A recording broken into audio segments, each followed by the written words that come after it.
Kenapa Nabi Isa sama Yesus itu menurut dari umat sebelah itu ada yang menyamakan, ada yang membedakan.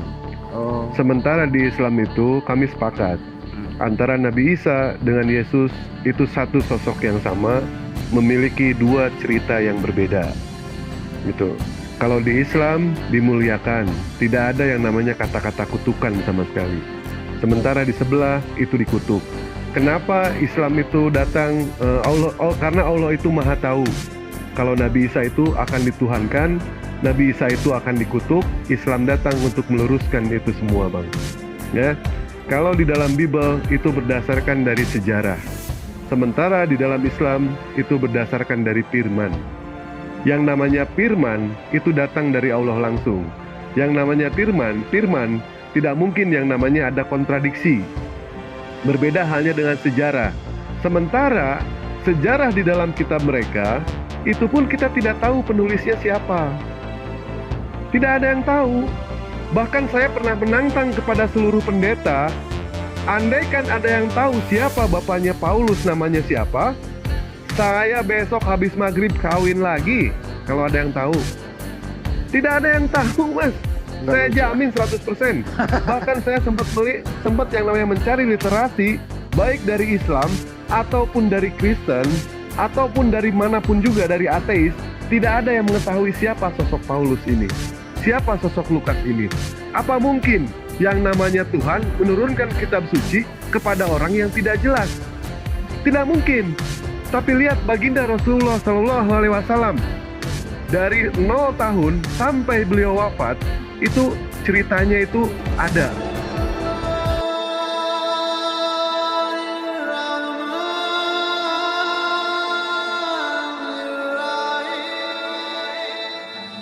Saya ateis.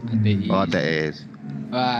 Tadi saya baru dari room Bang Kiamat mempertanyakan tentang ketuhanan kekristenan. Nah, dan sekarang juga saya mau bertanyakan tentang ketuhanan Islam gitu.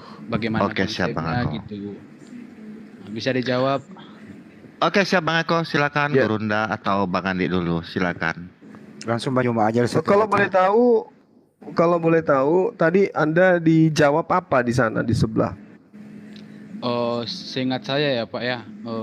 Tadi Bang Kiamat mengatakan firman itu adalah akal. Akal itulah yang menjadi manusia gitu. Itu ya kira-kira gitu. Gitu ya kira-kira Pak. Jadi firman itu akal gitu. Iya. Akalnya siapa? Akalnya Bapak itu katanya. Oh nggak bisa. Karena gini, Tuhan itu bukan makhluk. Yang berakal itu makhluk. Kenapa kita bisa mengetahui? Karena kita berakal. Kalau yang maha mengetahui itu tidak menggunakan akal, yang menggunakan akal itu adalah makhluk. Yang maha mengetahui itu adalah sifat yang melekat pada dirinya. Maha mengetahui itu melekat pada dirinya. Nah, kalau berakal, Tuhan itu berakal, begitu dia tidur, akalnya nggak berfungsi, dia nggak tahu apa-apa. Gitu. Nah, tapi kemudian apakah ini disifati oleh Tuhannya mereka? Memang betul. Jadi kalau dikatakan bahwa firman itu adalah akal, adalah berakal, ini akan timpang terhadap apa yang terjadi kepada firman yang telah menjadi manusia di dalam konsep agama mereka.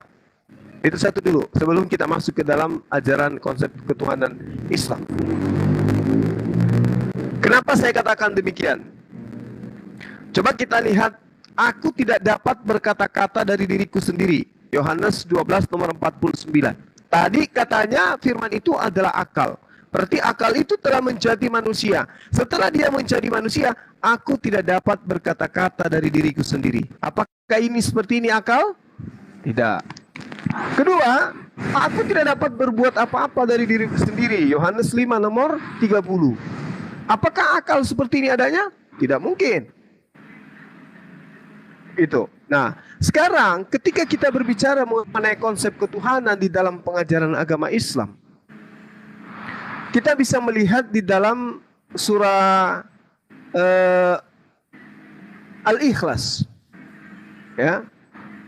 Di dalam surah Al-Ikhlas sangat jelas dikatakan perintahnya bahwasanya Tuhan itu satu. Itu dulu poinnya. Kenapa dikatakan Tuhan itu satu? Kenapa harus menggunakan kata satu?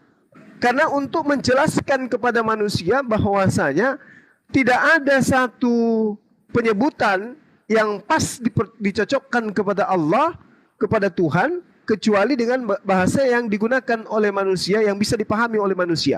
Qul huwallahu ahad. Tuhan itu Maha Esa. Jadi tidak ada Tuhan-Tuhan yang lain. Jadi Tuhan itu tidak punya sekutu. Bahwa Tuhan itu punya paman, Tuhan itu punya bibi, Tuhan itu punya opung, Tuhan itu punya uak, Tuhan itu punya teteh, Tuhan itu punya uda. Tidak ada yang kayak begitu. Tuhan itu berdiri sendiri. Laisa kamitslihi syai'. Tuhan itu tidak ada yang serupa dengan dirinya. Kalau ada yang serupa dengan dirinya, berarti makhluk. Kalau dia jatuhnya makhluk, bukan Tuhan. Barang siapa yang menuangkan makhluk, maka di dalam ajaran agama Islam dia syirik. Ya, dia syirik atau dia penyembah tagut. Lalu kemudian Allahus Samad.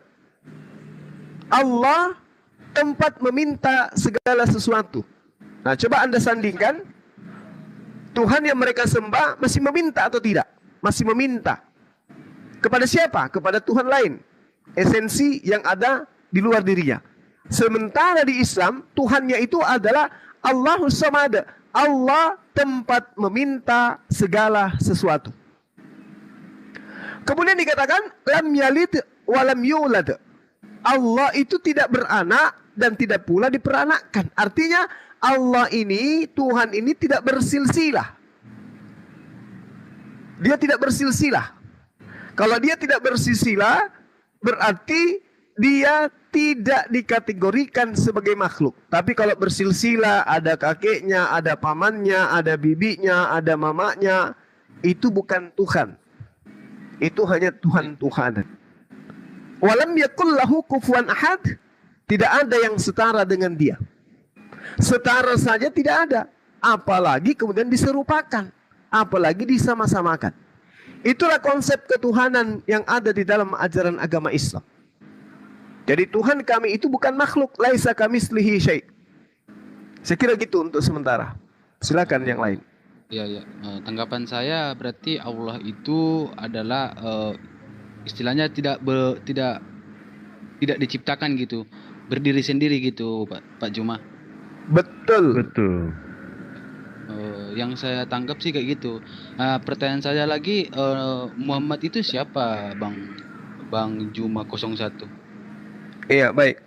Baginda Rasulullah Muhammad sallallahu alaihi wasallam itu adalah utusan Allah. Jadi bahwasanya dalam konsep iman kami, pencipta langit dan bumi itu bukan makhluk. Sehingga ketika dia ingin berkomunikasi dengan hambanya, agar hambanya itu mengerti tentang keberadaannya, maka Allah memilih utusan. Baginda Rasulullah Muhammad sallallahu alaihi wasallam itu dipilih oleh Allah untuk menyampaikan kepada manusia sebuah tatanan kehidupan di dalam kehidupannya, terkait dengan hubungannya kepada Tuhannya dan hubungannya kepada sesamanya makhluk. Itu tujuan daripada diutusnya Rasulullah Muhammad sallallahu alaihi wasallam. Maka Muhammadin aba ahadim min rijalikum walakin Rasulullah wa khataman nabiyyin. Sesungguhnya baginda Rasulullah Muhammad sallallahu alaihi wasallam itu bukanlah bapak dari salah seorang dari kamu, melainkan dia adalah Rasulullah dan khataman nabiyyin, penutup para nabi. Gitu. Jadi Bang, kenapa enggak Tuhan sendiri yang menyampaikan ke umatnya kayak Kristen gitu, turun ke bumi ini gitu? Kan bisa saja dia turun ke bumi ini. Iya. Jadi kalau tadi ya, kalau misalnya ada Tuhan yang turun ke bumi ini, berarti kemudian ada dua hal. Yang pertama, dia bukan Tuhan. Dia bukan Tuhan. Tetapi dia utusan Tuhan. Atau dia makhluk yang mengaku-ngaku Tuhan. Karena Tuhan itu maha kuasa untuk mengajarkan segala aspek yang dibutuhkan oleh manusia, maka Tuhan itu cukup mengutus utusannya. Kalau Tuhan yang turun ke bumi, Bung, poin yang perlu kita pahami, maka semua orang akan beriman kepadanya, akan sujud menyembah kepadanya. Inilah dikatakan kita beriman, karena kita tidak melihat tapi kita percaya. Kalau Tuhan sudah datang menyatakan akulah Tuhan pencipta dan bumi, lalu kemudian kita melihat dia begitu hebatnya melakukan apa yang menurut kita itu luar biasa, maka semua kita akan menjadi satu agama saja. Dan pekerjaan kita seperti yang Anda lihat, tidak akan ada perdebatan, tidak akan ada dialog, tidak akan ada ujian, dan bahkan tidak akan ada surga dan neraka. Kenapa? Adanya surga dan neraka itu adalah upah dari perbuatan. Nah, orang kalau sudah melihat Tuhannya, pasti semua akan taat menyembah. Seperti itu adanya. Jadi Tuhan itu tidak datang karena dia bukan makhluk. Segala sesuatu yang terkait dengan dimensi waktu dan ruang itu pasti makhluk. Sementara Tuhan bukan makhluk. Gitu, Bang. Yang saya dengar tadi yang di sebelah tadi, Iya. Yesus itu turun untuk menebus dosa. Saya juga bertanya-tanya soal hal itu. Kenapa enggak Tuhan sendiri bisa mengampuni dosa manusia? Kenapa harus disalibkan? Mereka kan enggak bisa jawab juga. Kayak enggak nyambung gitu jawabannya gitu. Dan maksud saya bertanya seperti ini kan, kenapa dengan adanya Tuhan itu tidak memberikan kita gimana ya maksudnya, tidak diampunilah dosa kita, setidaknya kita berbuat dosa gitu, diampuni aja gitu tanpa harus melakukan pertaubatan atau apa segala macam. Kenapa harus seperti itu, Bang? Kalau di Kristen kan ditebus kata orang itu, ditebus Yesus kata orang itu. Kalau di Islam kenapa harus kayak gitu, harus ada pertaubatan gitu? Kan bisa saja Tuhan mengampuni dosa kita gitu, Bang. Tolong dijelaskan, Bang. Iya, jadi gini. Tuhan itu Maha Pengampun. Ya, Maha Pengampun, Maha Pengasih, Maha Penyayang. Itu. Nah, kenapa kemudian Tuhan di dalam konsep Kristen itu datang mati untuk menebus dosa manusia? Itu konsep dari mana? Itu tidak diajarkan oleh para nabi. Tuhan mati untuk menebus dosa. Ibarat kata, Anda yang bersalah, tetapi untuk menebus dosa Anda, Bapak Anda yang harus mati supaya dosa Anda dihapuskan. Itu keliru. Itu konsep yang salah. Tapi kalau dalam ajaran agama Islam, ketika kita bertaubat, kita mengaku bahwa kesalahan kita itu adalah sesuatu yang kita lakukan, kita sadari itu adalah kesalahan, kita mengaku. Lalu kemudian kita bertaubat, memohon ampun. Itulah yang dikatakan oleh Al-Quran. Illal ladzina tabu wa aslahu wa bayyanu. Ya, itu dikatakan oleh Al-Quran. Kecuali mereka yang telah bertaubat, lalu kemudian mengadakan perbaikan dan menjelaskannya. Mereka itulah yang aku terima taubatnya, dan akulah yang maha penerima taubat lagi maha penyayang.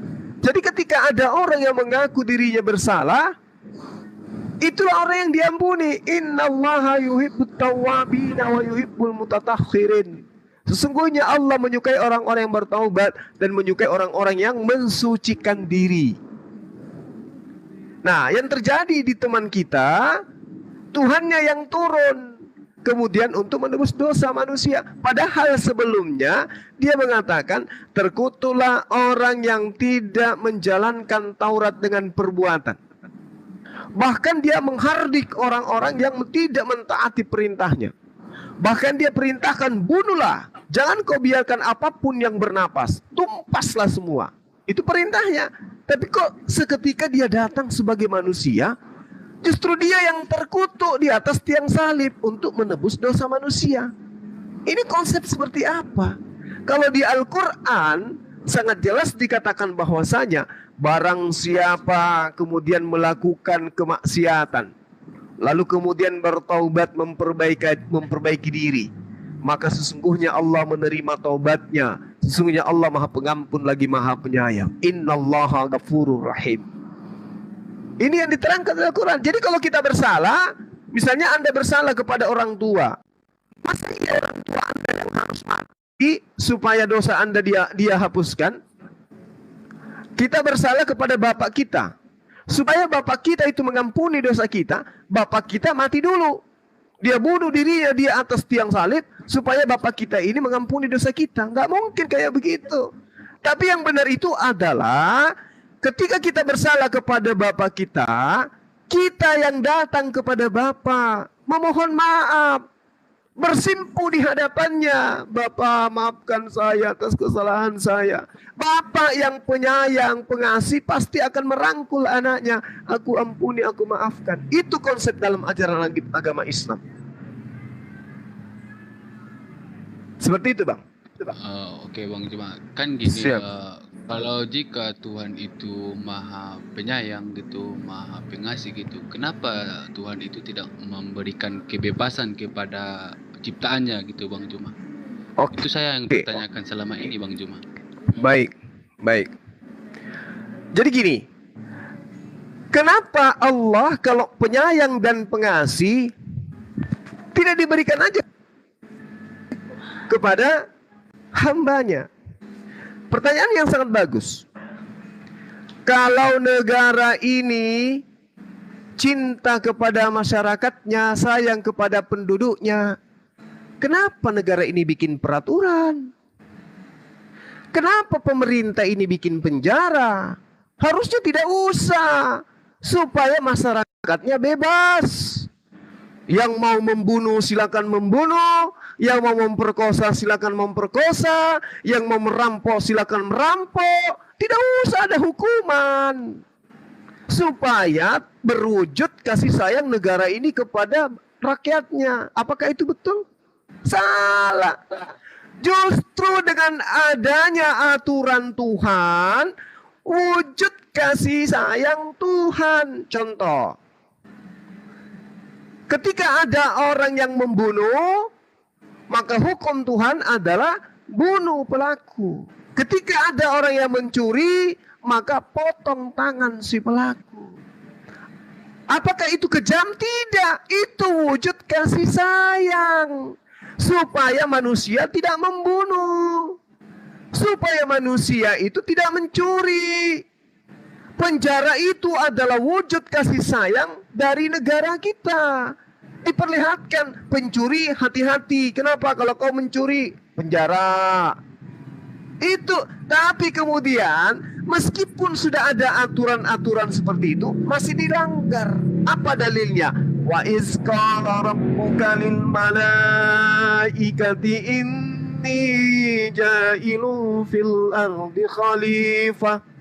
Qalu ataj'alu fiha man yufsidu fiha wa yasfiku ad-dima wa nahnu nusabbihu bihamdika wa nuqaddisu lak. Qala inni a'lamu ma la ta'lamun. Ya Rabb, kenapa engkau mau menciptakan lagi manusia yang nanti kerjanya hanya membuat kerusakan, pertumpahan darah di atas muka bumi? Kenapa? Apa kata Allah? Inni a'lamu ma la ta'lamun. Wahai para malaikatku, aku lebih tahu daripada kalian. Apa rahasia Allah di sana kemudian? Oh, ternyata Allah menciptakan manusia ini dengan akal. Sehingga yang memahami tentang kebenaran menggunakan akal sebagai pondasi untuk mengukur kebenaran itu. Makanya Al-Quran mengatakan afala tatafakkarun, afala taqilun. Itu sentuhannya di situ. Jadi ketika saudara mengatakan kalau Allah itu Maha Pengasih, Maha Penyayang, kenapa harus ada aturan? Loh, orang tua ketika dia mengatakan, anakku saya nggak mau lihat kamu masih keluyuran di atas jam 10 malam. Anakku saya nggak mau tahu kalian harus bangun jam 5 pagi. Anakku saya nggak mau tahu kalian harus mandi 3 kali sehari. Anakku ini harus begini, anakku harus begini. Apakah itu wujud kasih sayang atau itu wujud kebencian? Kasih sayang. Semakin banyak aturan yang diperlakukan oleh orang tua kita kepada kita, itu wujud kasih sayang orang tua kita. Karena dia mau menyelamatkan. Nah begitu juga Allah. Semakin banyak aturan yang diberikan kepada kita, semakin terbukti kasih sayang Allah itu ada. Bayangkan kalau aturan Allah itu tidak ada. Maka yang punya kuasa menindas yang tidak kuasa. Yang miskin akan miskin, yang kaya makin kaya. Itu yang terjadi kalau aturan itu nggak ada. Nah, justru kalau kita mengambil kesimpulan logika sederhana, kalau ini yang dijadikan acuan untuk mengatakan Tuhan itu kasih sayang ketika tidak ada aturan, maka saya katakan begini. Kalau itu dijadikan sebagai patron, maka Tuhan harusnya menciptakan orang semua menjadi kaya. Gak usah ada yang miskin. Atau sesudah kaya semua manusia, jangan lagi ada yang sakit. Atau setelah kaya dan semuanya sehat, jangan ada lagi yang bodoh. Semua harus pintar. Lalu siapa yang mau jadi pekerja? Lalu siapa yang mau jadi murid? Lalu siapa yang mau jadi dokter? Hidup ini statis seketika. Itulah hebatnya Allah.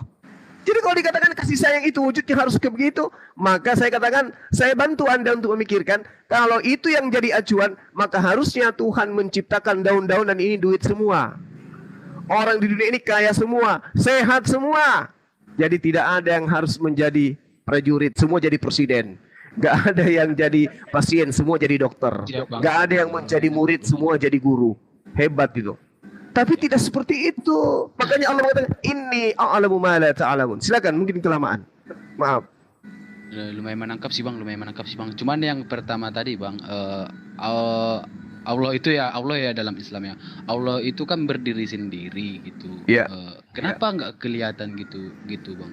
Kenapa nggak memperlihatkan diri gitu? Maaf ya bang, cuma kalau banyak tanya nggak apa-apa. Nggak masalah bang. Saya suka. Iya, benar. Jadi gini bang, kita ini manusia, ketika mata kita itu terpejam, kita nggak bisa melihat, gelap dia. Tapi ada sesi di mana mata kita itu terbelalak, tapi kita tidak melihat. Contoh, seperti anak saya. Dia kalau tidur matanya kebuka. Jadi kalau orang nggak biasa dia datang ke rumah, masuk ke kamar anak saya yang sulung, dia akan kaget. Dia ngomong sama anak saya, tapi ternyata anak saya tidak respon. Kenapa? Karena dia mengatakan, anak bapak itu kok diam-diam baik, jangan-jangan dia pingsan. Tahu-taunya anak saya itu tidur, tapi matanya kebuka. Ini artinya apa? Hikmahnya apa? Ternyata kita punya keterbatasan gitu. Mata kebuka, nggak melihat, nggak merespon. Artinya manusia ini punya keterbatasan. Itu satu. Kedua, benda yang paling dekat dengan tubuh kita adalah, anggap saja mata. Panca indera yang bisa kita gunakan untuk melihat itu adalah mata. Mata fungsinya adalah untuk melihat. Melihat apa? Benda yang jauh. Benda yang ada di depannya. Tapi mata yang digunakan melihat ini untuk melihat benda yang paling dekat pada mata. Dia tidak sanggup. Coba Anda perhatikan. Benda apa yang paling dekat dengan biji mata Anda? Kelopak mata. Coba Anda tutup mata Anda. Apakah Anda melihat kelopak mata Anda? Tidak, padahal itu benda yang paling dekat. Apa maksudnya nih? Maksudnya manusia itu punya keterbatasan. Manusia punya keterbatasan. Nah, bagaimana Allah itu bisa menguji, bisa menyatakan diri? Lihat alam semesta ini. Alam semesta ini ibarat kata jejak. Jadi kalau Anda masuk ke hutan, Anda tidak menemukan satu makhluk apapun, binatang apapun, tapi di situ Anda menemukan jejak sapi, yakin dan percaya bahwa di situ tadinya ada binatang sapi. Meskipun yang Anda temukan hanya jejaknya. Pasti, kalau sebagai ateis pasti percaya itu. Oh, tadi di sini ada sapi loh. Apa buktinya? Ini ada jejaknya. Nah, sekarang Allah Subhanahu wa taala meninggalkan jejak kepada kita. Apa itu alam semesta ini? Kira-kira yang membuat alam semesta ini siapa? Pak Jokowi bergabung dengan BRIMOB, dibantu Kesatuan TNI, Angkatan Laut, Angkatan Udara, Angkatan Darat, bersatu mereka menciptakan Pulau Kalimantan. Jadi nggak tuh Pulau Kalimantan? Enggak. Seluruh presiden di dunia ini digabung untuk membentuk bumi ini, bisa nggak? Nggak bisa. Loh, siapa yang punya alam semesta ini? Allah Subhanahu wa Ta'ala. Tapi kita nggak lihat. Yes, tadi jejak binatang ini kita tidak lihat, tapi kita yakin ini adalah jejak sapi. Alam semesta ini kita tidak lihat penciptanya, tapi kita yakin penciptanya itu ada. Apa buktinya? Alam semesta ini ada. Mustahil sesuatu yang ada diciptakan oleh sesuatu yang tidak ada. Karena alam semesta ini ada, itu bukti bahwa ada yang menciptakan meskipun kita tidak mampu melihatnya. Tapi buktinya dia ada. Apa bukti keberadaannya? Alam semesta ini ada. Berarti diadakan oleh esensi yang ada. Disebut dalam Islam wujud. Sederhana itu. Jadi ketika kita mengatakan, oh supaya Allah itu ada, dia harus wujud. Oh nggak bisa. Sama seperti akal kita. Akal kita itu ada. Tapi apakah ada manusia yang mampu melihat akalnya? Nggak ada. Berarti orang yang tidak melihat akalnya, bolehkah saya katakan tidak berakal? Tidak. Karena tetap aja berakal meskipun akalnya nggak dilihat. Itulah yang disifati oleh Allah. Laisa kamislihi syai'. Terjadinya siang dan malam adalah bukti kekuasaan keberadaan Allah bagi orang-orang yang berpikir. Demikian. Silakan yang lain.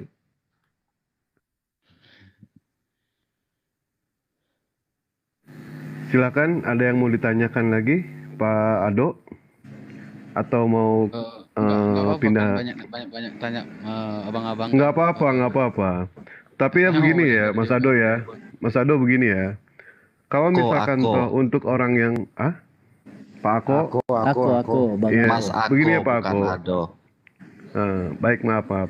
Kalau misalkan toh dia itu dari seorang ateis, dia pencarian Tuhannya itu bukan melalui konsep dari ketuhanan dulu, melainkan dari pembuktian apa yang tertulis di dalam Al-Quran ataupun kitab suci yang dianggap suci sama umat sebelah juga, ya kan? Contoh seperti ini ya. Kenapa orang ateis itu di luar negeri itu lebih percaya mereka sama Al-Quran? Karena di dalam Al-Quran itu ada yang namanya konsep ilmu sains. Ilmu sains di dalam Al-Quran bukan diperuntukkan untuk seorang Mahadewa. Bukan diperuntukkan seperti orang Zulkifli M. Abbas ataupun Pak Handi, yang dimana jelas sudah percaya akan Al-Quran. Ilmu sains di dalam Al-Quran bukan diperuntukkan untuk orang yang jauh dari peradaban, yang mereka pun sudah paham akan yang namanya Al-Quran, yang sudah meyakini akan Al-Quran. Tetapi ilmu sains di dalam Al-Quran itu diperuntukkan untuk orang-orang ateis, di mana mereka mencari yang namanya kebenaran. Cari kesalahan di dalam Al-Quran, satu aja kesalahan, insya Allah semua pada murtad ini. Tapi alhamdulillah, ilmu sains di dalam Al-Quran semuanya sejalan. Apa yang tertulis dalam Al-Quran semua sejalan dengan ilmu sains. Jadi di Al-Quran itu sama sekali tidak ada yang namanya kesalahan, Pak Ako. Tidak ada. Nah, disitulah mereka nanti akan percaya yang namanya konsep ketuhanan gitu. Nah, tadi mengenai soal penyaliban, sayang Pak Ako belum pernah membaca ya kitab suci di dalam mereka itu seperti apa, penebusan itu seperti apa. Kalau misalkan toh itu didebatkan seperti begini ya, di dalam 1 Korintus 1:18, sebab pemberitaan salib memang adalah kebodohan bagi mereka yang akan binasa. Ini jelas, konsep salib adalah kebodohan. Mau diputar bagaimana ayat ini? Nggak bisa ini, ya. Nah, untuk mengenai konsep ketuhanan itu ya, sependek ilmu pengetahuan dewa ya, yang namanya Tuhan itu disembah, yang namanya Tuhan itu dipuji. Apa mungkin yang namanya Tuhan itu dibunuh? Coba berpikir secara akal di situ, logika. Tuhan itu disembah, bukan dibunuh. Tuhan itu dipuji, bukan dikutuk. Tuhan itu harus punya prinsip. Sementara prinsip dari ketuhanan dari umat sebelah itu, yang ini mengatakan kalau misalkan Tuhan itu bukanlah manusia. Tiba-tiba datang kitab lagi yang menyatakan kalau Tuhan itu manusia. Apa ini tidak punya prinsip Tuhan seperti itu? Ini plan namanya. Bahkan seorang manusia saja harus punya prinsip. Kalau misalkan Tuhan tidak punya prinsip, apa masih pantas untuk diimani Tuhan seperti ini? Tuhan itu harus berbeda. Tuhan itu tidak mungkin berpasangan. Kalau dalam Islam seperti itu konsepnya, Tuhan itu harus maha perkasa. Kalau misalkan ada Tuhan yang bisa dikalahkan sama manusia, apakah itu masih pantas dikatakan sebagai Tuhan? Baca di dalam Kejadian, Allahnya kalah berantem dengan Yakub. Yesus yang mereka banggakan, ternyata Yesus tidak bisa berbuat apa-apa atas dirinya sendiri. Siapa lagi? Roh Kudus. Roh Kudus katanya dinyatakan sebagai Tuhan, tetapi konon katanya orang Kristen mengatakan kalau orang Kristen itu mereka semua punya Roh Kudus. Tapi ternyata apa? Mereka yang punya Roh Kudus, ternyata mereka mualaf semua. Kenapa tidak bisa menjaga? Jemaatnya nggak bisa menjaga sama sekali. Jemaatnya, Roh Kudus itu tidak bisa menjaga yang namanya jemaat. Bahkan jemaatnya semua mualaf. Gerejanya mualaf. Pendetanya mualaf. Karena kenapa? Mereka sudah menggunakan akalnya gitu. Yang namanya Tuhan itu pasti maha perkasa. Kalau misalkan Tuhan turun ke bumi, alangkah hinanya Tuhan seperti itu. Tidak mungkin Tuhan itu turun ke bumi. Kenapa? Tuhan itu maha besar. Kalau misalkan Tuhan ke bumi, apa muat? Tuhan memuatnya, apakah bumi mampu untuk menampung yang namanya kebesaran Allah? Tidak mungkin mampu. Tetapi lihat Tuhan mereka, ya kan? Dinyatakan burung merpati, ternyata lebih besar daripada burung elang. Yesus dengan gajah, lebih besar mana? Lebih besar gajah. Terus Allah Bapa, ternyata Allah Bapa pun dengan surga lebih besar surga. Kenapa? Karena Allah Bapa nongkrong di surga. Di dalam Islam, Allah itu nggak pernah yang namanya tinggal di surga. Allah nggak butuh surga. Yang butuh surga adalah manusia. Begitu Pak, kurang lebih seperti itu. Silakan, mau tanyakan apa lagi? Jadi gini Bang, kenapa saya mempertanyakan konsep gitu Bang kan? Karena kan di dunia ini kan banyak agama gitu. Jadi saya bingung gitu loh. Tuhan mana yang harus dipercaya? Kenapa yang ini A, betul. ini B gitu. Makanya saya tanyakan, bagaimana sih Tuhan orang ini? Bagaimana sih Tuhan Islam ini? Bagaimana sih Tuhan Kristen ini? Itu yang saya pertanyakan Bang Dewa. Saya masih bingung soal siap. itu gitu loh Bang. Nah, di sinilah Mas ya. Di sini kita menggunakan yang namanya akal, Mas. Akal kita yang namanya membedakan manusia dengan binatang itu adalah akal. Binatang punya pikiran, manusia punya pikiran, dan manusia itu diberikan yang namanya akal, Mas, untuk memilih di situ. Kalau misalkan toh kita lulus dalam ujian, insya Allah kita naik kelas. Kalau misalkan Tuhan ingin yang namanya turun ke bumi, kata Bang Juma tadi, dan hanya satu agama saja, Mas ya, di mana letak ujiannya, Mas? Tidak ada sama sekali letak ujiannya. Bahkan ketika kita itu bersekolah, Mas, buat apa ada pilihan ganda? Ada pilihan A, pilihan B, pilihan C, pilihan D. Kalau misalkan jawaban kita itu benar, insya Allah kita lulus. Tetapi kalau misalkan jawaban kita salah, kita tidak akan pernah lulus. Itu kan ujian, Mas. Semua pun ujian. Makanya gunakan akal. Mana yang benar? Kalau misalkan kita mencari agama, itu dari kitab sucinya yang kita yakini. Kalau kitab sucinya dilawan, apakah ini pantas dikatakan sebagai kitab suci? Pantas dikatakan kitab suci, tetapi kenapa masih dilawan kitab sucinya? Yang kitab suci mengatakan A, tetapi umatnya malah melakukan B. Kalau kami tidak seperti itu, apa yang tertulis dalam kitab suci kami laksanakan. Syariat-syariatnya kami laksanakan, semuanya kami laksanakan, perintahnya kami jalankan, larangannya kami jauhi. Tapi jelas-jelas ya di dalam kitab suci mereka, babi dilarang tapi masih diembat. Umat muslim apakah ada seperti itu? Tidak ada seperti itu umat muslim. Semua kami taat, kami beribadah kepada Allah itu sesuai dengan apa keinginan Allah. Keinginan Tuhan kami beribadah seperti ini, kami ikuti. Ya kan? Tidak mungkin yang namanya kita beribadah sesuai dengan keinginan kita. Tapi yang sesuai itu kita harus sesuai dengan keinginan Allah. Peraturan yang Allah memberikan kepada kita, kita ikuti. Tetapi ini jelas-jelas di sebelah itu, peraturan yang Allah itu seperti ini, tetapi mereka berusaha untuk membelot. Aduh, agak berisik ya. Ya, Bang Mandro, jauh dari ini dikit Bang Mandro. Halo Bang Mandro. Udah. Lagi makan apa Bang Mandro? Iya, Agak lagi berisik lapar. gitu ya. Yuk lanjut. Boleh saya Iya, tanya iya. lagi, Bang? Silakan. Kan gini ya, Tuhan itu kan dikatakan di dalam agama kan Maha Penyayang gitu. Kenapa kita semua ini aja kalau memang Tuhan itu sayang kalau Tuhan itu memang sayang, kenapa kita nggak dimasukkan ke surga aja semua? Walaupun kita Oh, berbuat baik. salah Baik, gitu, baik. berbuat jahat gitu, kenapa kita nggak dimasukkan ke surga aja gitu? Baik. Allah Subhanahu wa taala di dalam ajaran agama Islam itu Maha Penyayang, Maha Pengampun, Innallaha Ghafurun Rahim. Nah, kenapa Allah menciptakan yang namanya neraka? Itu diperuntukkan khusus untuk orang-orang yang membangkang.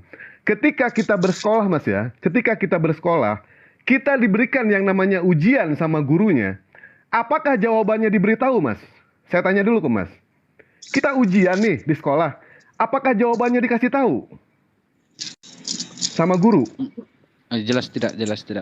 Jelas tidak dikasih tahu. Lihat Allah Subhanahu wa taala, Mas, menunjukkan rasa kasih sayangnya kepada kita. Ketika Allah memberikan ujian, Allah langsung memberikan jawabannya. Kalau kamu pengen jauh dari neraka, berhenti kamu menuhankan manusia. Kalau kamu ingin masuk ke surga, bertemu dengan aku, berhenti kamu mengatakan Tuhan itu satu dari tiga, tiga dari satu. Berhenti kamu melakukan zina. Berhenti kamu melakukan ini. Berhenti kamu melakukan itu. Itu bentuk kasih sayangan Allah, Mas, kepada kita. Allah memberitahu, enakkah kita? Enak, Mas. Kita tinggal menjalankan. Betul tidak? Nah, sementara ketika orang itu nanti dipersalahkan, dia masuk ke dalam neraka jahanam, Allah cemplungkan, Allah lemparkan ke dalam neraka. Kenapa? Karena mereka membangkang, Mas. Padahal Allah sudah mengabarkan di dalam Al-Quran. Pengajaran di dalam Al-Quran sudah ada. Zulkifli M. Abbas sudah memberitahu. Bang Handi sudah memberitahu. Mahadewa sudah memberitahu. Tapi Mas membangkang. Siapa yang salah di situ? Jangan salahkan Allah ketika kita mati dalam kebodohan. Jangan salahkan Allah ketika kita mati dalam kekafiran. Semua pilihan ada di tangan kita itu, Mas. Ya kan? Betul? Enggak, maksud saya Seperti gini, Mas, kasih sayangnya. Bang, maksudnya gini, Bang. Kenapa harus Tuhan itu memberikan kita ujian gitu loh? Kenapa harus diberikan? Kenapa kita Silakan, Bang nggak Juma. langsung aja masuk surga gitu? Silakan Bang Juma. Kenapa harus diberikan ujian gitu? Nanti Dewa tambahin. Dewa nggak enak, masa Dewa terus? Silakan Bang Iya. Juma. Iya. Jadi yang namanya Tuhan itu maha berkehendak. Nggak boleh ada intervensi dari makhluk. Allah itu maha berkehendak. Itulah Tuhan. Dia maha kuasa. Apapun yang dia mau, itulah yang terjadi. Itu Tuhan itu gitu. La yus'alu amma yaf'alu wa hum yus'alun.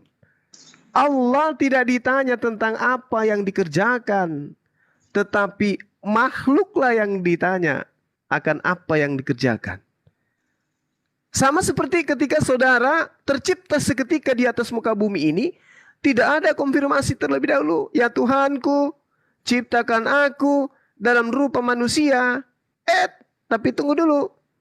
Aku mau jadi laki, perempuan, perempuan, laki. Hitung dulu laki, perempuan, laki, perempuan, laki, perempuan, laki. Laki-laki ya, Rob. Jadikan aku ya Tuhan laki-laki. Terus aku mau lahir dari rahim seorang ibu. Ibu presiden. Jangan dari ibu yang begini. Tapi aku mau ibu pejabat. Ya Tuhan ya. Oke bos, deal. Gak ada yang gitu-gitu. Tuhan itu maha berkehendak. Dia yang bikin aturan. Kita nggak bisa protes. Sama seperti ketika kita diciptakan ada lidah. Untuk perasa manis, asam, asin, dan seterusnya. Kita tidak pernah protes. Ya Rob, kamu simpan rasa manis itu jangan di ujung. Harus di bagian dalam. Nggak bisa. Saya ngatur. Begitu juga penglihatan kita. Mampu membedakan warna hitam, coklat, kuning di langit, yang biru. Kita tidak pernah protes kepada Tuhan. Tuhan, saya tidak mau yang ini kuning. Saya maunya ini namanya hijau. Ini kuning, ini biru. Saya nggak mau. Saya maunya begini. Dicipta alis kita, paling-paling yang panjangnya itu 3 cm maksimal. Belum pernah kita temukan ada alis tumbuh seperti rambut panjangnya. Jadi tiap minggu ke salon cukur alis. Nggak ada. Segitu hebatnya Tuhan mengatur itu. Sehingga la yus'alu amma yaf'al wa hum yus'alun. Semua apa yang ada di atas muka bumi ini itu berlaku atas permainan Tuhan. Atas apa yang Tuhan mau. Sekali lagi Tuhan. Bukan kita yang minta. Kita cuma mengikuti saja. Syukur-syukur kita diciptakan menjadi manusia. Coba kita bayangkan sekiranya kita dicipta menjadi ayam. Dicipta menjadi batu tawas. Waduh, itu pekerjaan paling pahit itu, dicipta jadi batu tawas. Tapi batu tawas tidak pernah dikasih pilihan. Batu tawas, aku ciptakan kau, mau nggak kau jadi batu tawas atau jadi bang dewa? Batu tawasnya bilang, jadi batu tawas aja Tuhan. Nggak ada itu. Tuhan seketika kun fayakun. Innama amruhu idza arada syai'an ayyakula lahu kun fayakun. Jadi seketika nggak mungkin kebalik. Wahai dewa, jadilah engkau batu tawas. Jadi. Ternyata jadi kribo. Nggak mungkin. Dia yang berkuasa. Namanya Tuhan itu maha berkehendak. Kalau ada Tuhan yang berdoa kepada Tuhan lain, itu bukan Tuhan. Itu konsep yang keliru. Yang namanya Tuhan, seperti yang saya terangkan kepada saudara saya tadi di depan, bahwa dia dikatakan bahwa Allahus Samad. Allah tempat meminta segala sesuatu. Dia yang menentukan perkara. Bukan kita kemudian yang menentukan itu. Bukan kerjaan kita untuk protes itu. Kerjaan kita itu mengabdi. Berterima kasih, bersyukur sudah dicipta dalam rupa makhluk berupa manusia. Bukan menjadi hewan, bukan menjadi kutu, bukan menjadi kecoa, bukan menjadi nyamuk, apalagi menjadi kuman. Sementara mereka, makhluk-makhluk ini juga adalah ciptaan yang terjadi pada diri mereka tanpa ada permintaan sebelumnya. Ya Rabb, jadikan aku menjadi ayam. Jadikan aku menjadi sapi. Tidak ada seketika. Seketika Tuhan mengatakan, jadilah ayam, jadi ini jadi. Itulah yang disebut maha kuasa. Sehingga kita manusia yang diberi akal tidak sama seperti makhluk lain. Kitalah yang wajib untuk tunduk, sujud, menyembah kepadanya. Bukan ingkar menolaknya. Kita pusing mencari Allah. Tapi kita tidak pernah berpikir siapa yang menciptakan hidung ini. Kita pusing, kita sibuk mencari Tuhan. Tetapi kita tidak pernah berpikir siapa yang menciptakan tangan ini. Kita kemudian sibuk mencari Tuhan. Tetapi kita ingkar terhadap Tuhan. Tapi kita tidak pernah berpikir siapa yang menciptakan pikiran saya. Sehingga saya bisa hadir di Komal Saudara Mandru bertanya kepada Bang Suma. Kita tidak pernah sadar itu. Yang ada dalam diri kita ini hanya, mana Tuhan? Siapa Tuhan itu?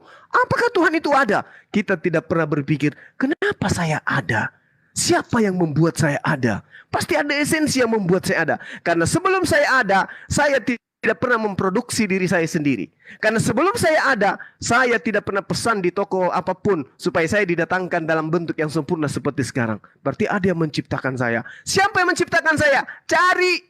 Dialah Allah Subhanahu wa ta'ala. Al-Quran mengatakan di dalam surah Ali Imran ayat 190, Inna fi khalqis samawati wal ardh wa ikhtilafil lail wan nahar la ayatil li ulil albab.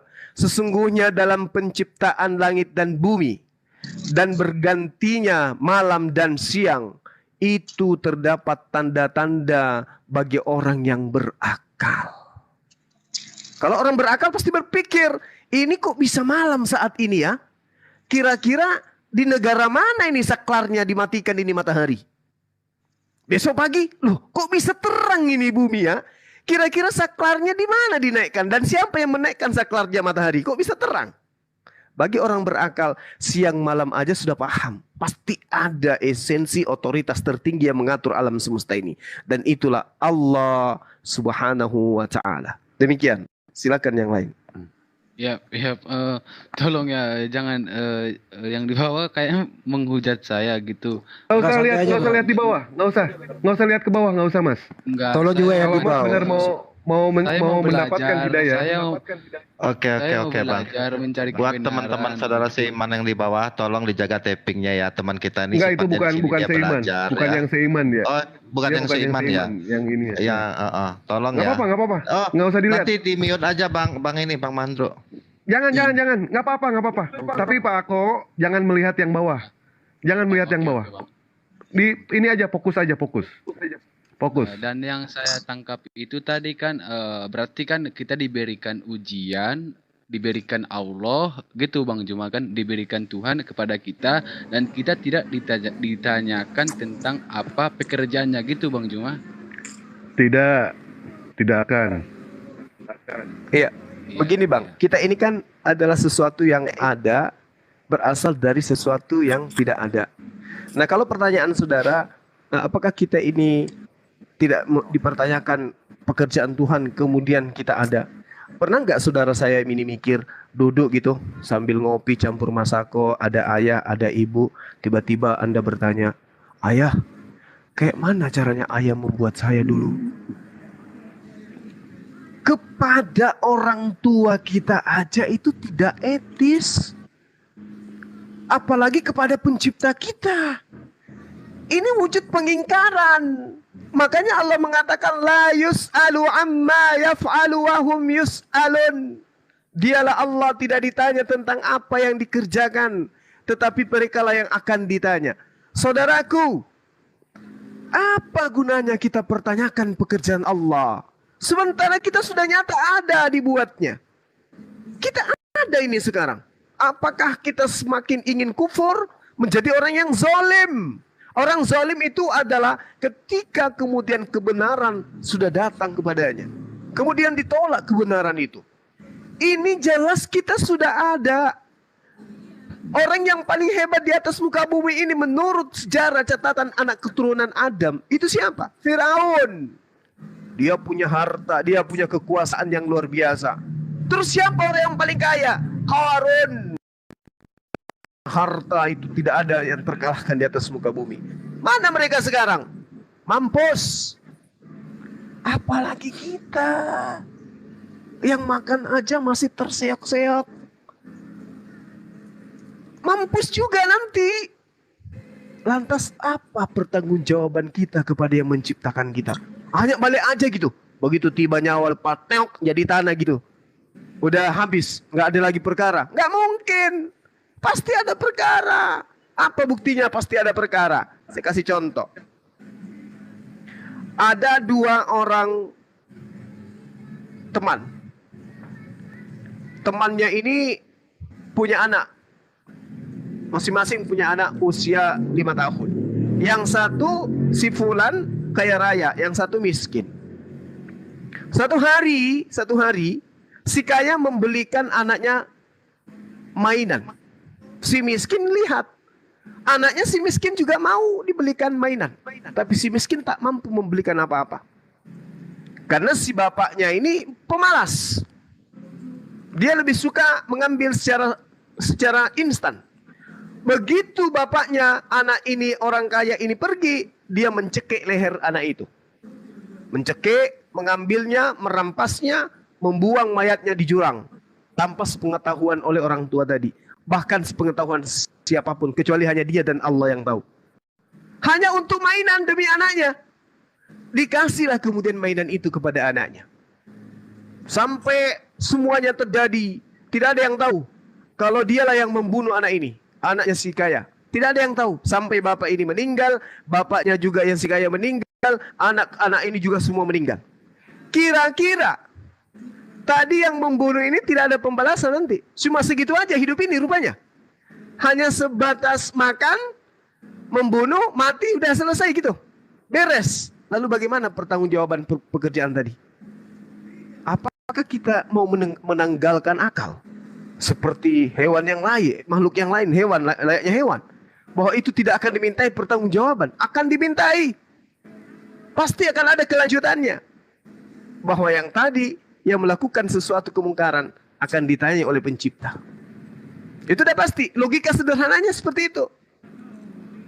Ya, logika sederhananya seperti itu. Karena itulah kemudian, ya kita akan ditanyai. Bukan kita yang bertanya tentang Allah. Kitalah yang akan ditanya. Jadi keberadaan kita ini dari tidak ada menjadi ada seketika, kita harusnya mikir bahwa kita akan kembali kepada ketiadaan untuk mempertanggungjawabkan apa yang kita lakukan di atas muka bumi ini. Wa ma khalaqtul jinna wal insa illa liya'budu. Aku tidak menciptakan jin dan manusia kecuali hanya untuk menyembah kepadaku. Makanya di umat Islam itu seperti ini itu adalah ibadah. Menasihati, saling menasihati dan mengingatkan adalah ibadah. Berjalan sambil berzikir adalah ibadah. Membuang duri di jalan itu adalah ibadah. Semua adalah ibadah. Karena keberadaan manusia diutus oleh Allah, dicipta oleh Allah, hanya semata-mata ibadah kepada Allah. Makanya umat Islam bekerja adalah ibadah. Ya, apapun itu adalah ibadah dalam Islam. Demikian, silakan yang lain. Ya. Boleh tanya lagi abang-abang? Silakan Pak Ako. Silakan. Sampai Nggak kiamat apa-apa, kurang kan, seminggu nggak apa-apa. Ya, insya Soalnya Allah. masih banyak Mudah-mudahan pertanyaan sebenarnya. Nggak apa-apa. nggak Bang, apa-apa. kan? Nggak apa-apa. Silakan. Ini bang. Sebelum lanjut, aku pengen dengar dulu nih Mas Ako. Tadi kan belum jelas tuh waktu Anda bertanya ke Kristen itu, menurut Anda itu konsep ketuhanan mereka seperti apa sih tadi jawabannya Bang? Coba diulang dulu. Nanti takutnya ada yang sakit hati atau tersinggung. Gitu. Yang penting kan Anda udah mendengar tadi, cuma diulang lagi Yang aja. saya tanggapi dari orang itu, pertama saya menanyakan tentang konsep ketuhanan dan tadi saya sudah katakan akal itu yang apa? Yang menjadi manusia dan menebus manusia dari apa? Dari perbuatan dosa. Terus yang kedua saya pertanyakan itu tentang kenapa Isa di umat Muslim berbeda. Di umat Muslim Isa sama Yesus itu sama. Terus Yesus itu sama Isa itu beda gitu di umat Kristen gitu. Itu yang saya pertanyakan tadi. Cuman di situ tadi cuman saya tidak connect tadi situ. Saya cuma sebentar. Paling kalau nggak salah 15 menitan lah. Saya nggak connect, nggak nyambung di pikiran logika saya gitu. Intinya pertanyaan Anda itu jawabannya nggak nyambung gitu ya? Ya pikir dia mengelogikakan saya berpikir membuat sepeda gitu kan. Aku tanya berarti sepeda itu aku juga aku bilang gitu. Bentar ya Bang ya. Kenapa Anda nggak jawab? Bentar, kenapa Anda? Lucu ini. Iya. Kenapa Anda? Bentar bro, kenapa nggak Anda tanya Tuhan Anda berapa dan namanya siapa? Nggak berani saya. Coba Anda tanya di sini Bang. Coba Anda tanya yang sama. Yang Anda tanya Tuhan Muslim berapa, namanya siapa? Ya satu, namanya Allah, kan jelas. Coba tanya mereka 5 orang yang Anda tanya 16 pertanyaan yang berbeda, jawabannya berbeda. Kalau nggak salah saya dengar tadi apa Apa itu? Trinitas. Iya Trinitas. Itu apa sih sebenarnya? Trinitas itu apa sih sebenarnya? Ya tiga pribadi satu hakikat. Ngerti gak maksudnya Bang? 3 pribadi satu hakikat. Enggak, kurang paham. Ya udah, saya juga nggak paham Bang, nggak usah dipahami, ribet. Kembali ke topik aja. Udah itu aja sih pertanyaannya. Yang kedua, modrek, Bang. Siapin modrek. Ya mudah-mudahan saja malam hari ini Anda bisa membandingkan jawaban sebelah dengan jawaban Bang Juma dengan Bang Dewa. Saya hanya mengamati saja dari jauh. Silakan dilanjut. Terima kasih. Ini kan masih tahap pembelajaran saya tentang Kristen bagaimana, Islam bagaimana, tentang Tuhannya bagaimana, apa sih perbedaannya, apa sih persamaannya, itu yang saya cari gitu. Di mana sih kebenarannya gitu Bang. Ya jelas Bang, izin kalau saya boleh kasih 1 menit, bahwa di dalam Bible itu ada PL, ada PB, ada perjanjian lama yang berbahasa Hebrew, ada perjanjian baru dengan berbahasa Yunani. Ya, Yunani ini disusun setelah Yesus nggak ada di muka bumi. Perjanjian lama ini milik Yudaisme juga. Isinya itu Torah, ya, isinya itu Torah, Torah, Ketubim dan Neviim. Kisah Nabi dan bahasa suci. Di dalam perjanjian lama itu tidak semua firman Tuhan, apalagi perjanjian baru. Begitu Bang. Gitu ya, di sana banyak kisah para nabi yang dinistakan. Ini data. Nabi Daud dinistakan, Yesua Amasya juga minta ampun, di sana banyak kata-kata yang tidak pantas disebut, didengar oleh anak kecil dan seterusnya itu. Al-Quran datang meluruskan kisah-kisah itu, bahwa Nabi Daud tidak demikian, Nabi Lot tidak demikian, Nabi Isa alaihissalam itu tidak disalib, tidak dibunuh, tapi diselamatkan. Jadi kalau Anda nanti ada waktu, silakan membaca Bible, bandingkan dengan Al-Quran. Tentu dengan Anda waktunya bertanya di sini. Itu sih dari saya. Lanjut sama yang lain. Makasih Bang. Iya Bang, boleh bertanya lagi Bang. Ini Bang, saya dengar Bang ya, saya lihat juga Bang ya. Di Kristen itu Yesus itu beda sama Isa gitu. Di Kristen menyamakan Yesus dengan Isa gitu. Apa sih sebenarnya yang jadi permasalahan di sini? Kenapa dua agama ini saling ada yang menyamakan, ada yang membedakan sih? Apa sih masalahnya gitu, Bang? Apa sih Sebenarnya yang mencari masalah dan yang bermasalah adalah orang yang menuhankan manusia, Bang. Karena jelas Yesua Mesia atau Yesus Kristus itu adalah manusia. Nah, Islam itu siapa? Di Islam itu si Isa itu siapa, Bang? nabi, seorang nabi utusan. Tidak dituhankan. Nah, sama kayak Nabi Muhammad, Bang. Ya sama kedudukannya para nabi itu, Sama. tidak dibeda-bedakan. Enggak, maksud dia itu pertanyaannya begini loh Bang Andi. Gimana? Kenapa Nabi Isa sama Yesus itu menurut dari umat sebelah itu ada yang menyamakan, ada yang membedakan. Oh, Sementara di Islam itu kami sepakat antara Nabi Isa dengan Yesus itu satu sosok yang sama, memiliki dua cerita yang berbeda. Gitu. Kalau di Islam dimuliakan, tidak ada yang namanya kata-kata kutukan sama sekali. Sementara di sebelah itu dikutuk. Kenapa Islam itu datang karena Allah itu Maha tahu. Kalau Nabi Isa itu akan dituhankan, Nabi Isa itu akan dikutuk, Islam datang untuk meluruskan itu semua, Bang. Ya. Kalau di dalam Bible itu berdasarkan dari sejarah. Sementara di dalam Islam itu berdasarkan dari firman. Yang namanya firman itu datang dari Allah langsung. Yang namanya firman tidak mungkin yang namanya ada kontradiksi. Berbeda halnya dengan sejarah. Sementara sejarah di dalam kitab mereka itu pun kita tidak tahu penulisnya siapa. Tidak ada yang tahu. Bahkan saya pernah menantang kepada seluruh pendeta, andaikan ada yang tahu siapa bapaknya Paulus, namanya siapa, saya besok habis maghrib kawin lagi. Kalau ada yang tahu. Tidak ada yang tahu, Mas. Saya jamin 100%. Bahkan saya sempat yang namanya mencari literasi, baik dari Islam ataupun dari Kristen ataupun dari manapun juga, dari ateis, tidak ada yang mengetahui siapa sosok Paulus ini, siapa sosok Lukas ini.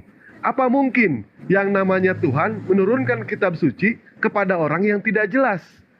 Tidak mungkin. Tapi lihat baginda Rasulullah SAW, dari 0 tahun sampai beliau wafat, itu ceritanya itu ada di dalam hadis. Dan Nabi Muhammad itu, manusia yang ditunjuk sama Allah itu, orangnya jelas. Silsilahnya jelas.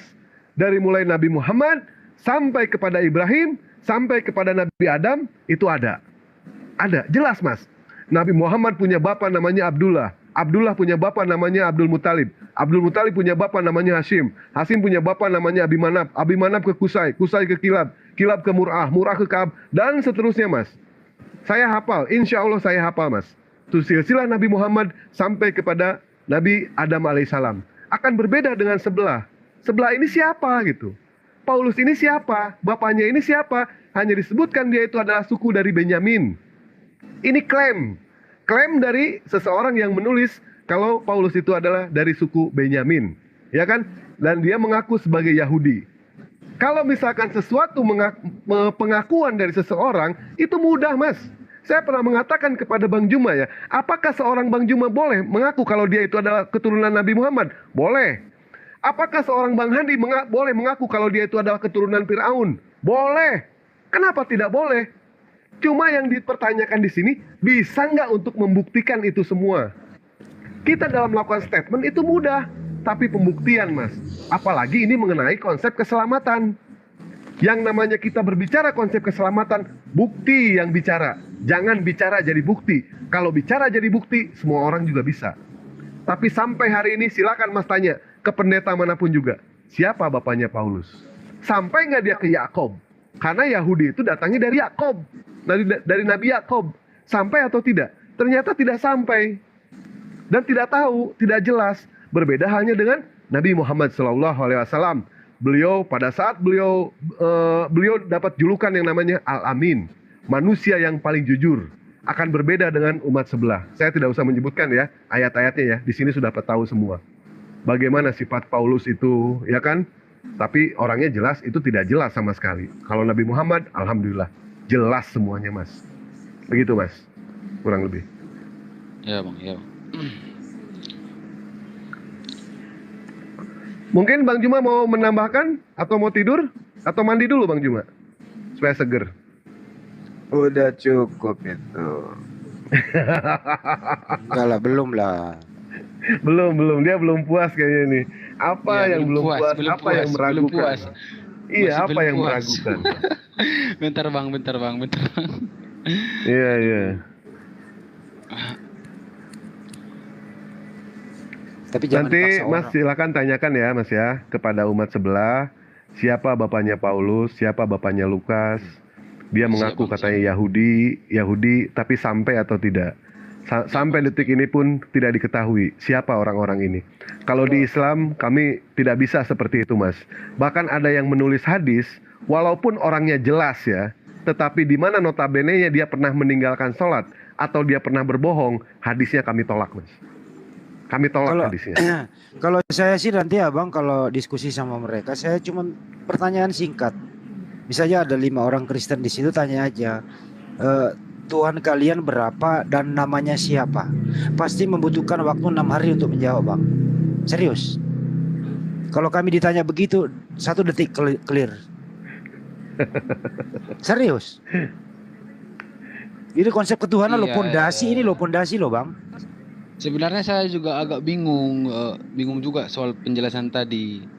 Pemikiran saya ku analogikan sepeda gitu kan. Lari Saya sepeda. itu kutanyakan gitu. Orang itu nggak menjawab gitu. Masih agak bingung gitu. Ya nggak mungkin, Mas. Yang namanya pencipta itu sama dengan makhluknya. Nggak mungkin. Sedangkan di dalam Al-Quran kan sudah jelas.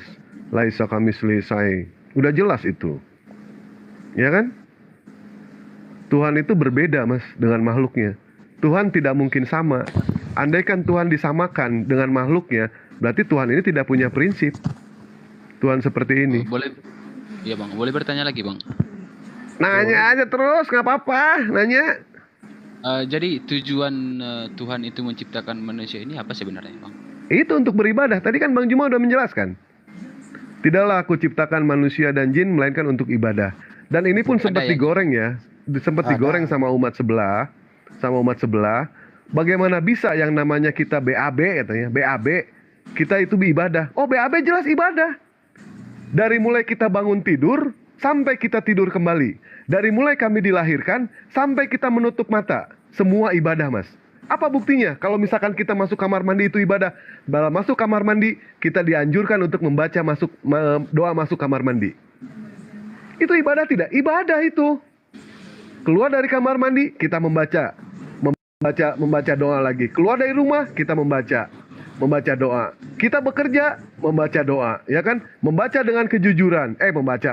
Bekerja dengan jujur. Itu ibadah itu untuk niat untuk menghidupi yang namanya keluarga kita. Ibadah, Mas. Apa yang tidak ibadah di dalam Islam? Tunjuk satu aja, apa yang tidak ibadah? Jangan Mas bilang karaokean ya. Karaokean mah nggak ada itu. Nggak ada ibadah. Emang Bang Handi ngajak karaokean mulu? Enggak itu, Ayo, bukan. kapan? Itu menghibur Ya bang, masih tak diri namanya. belajar bang.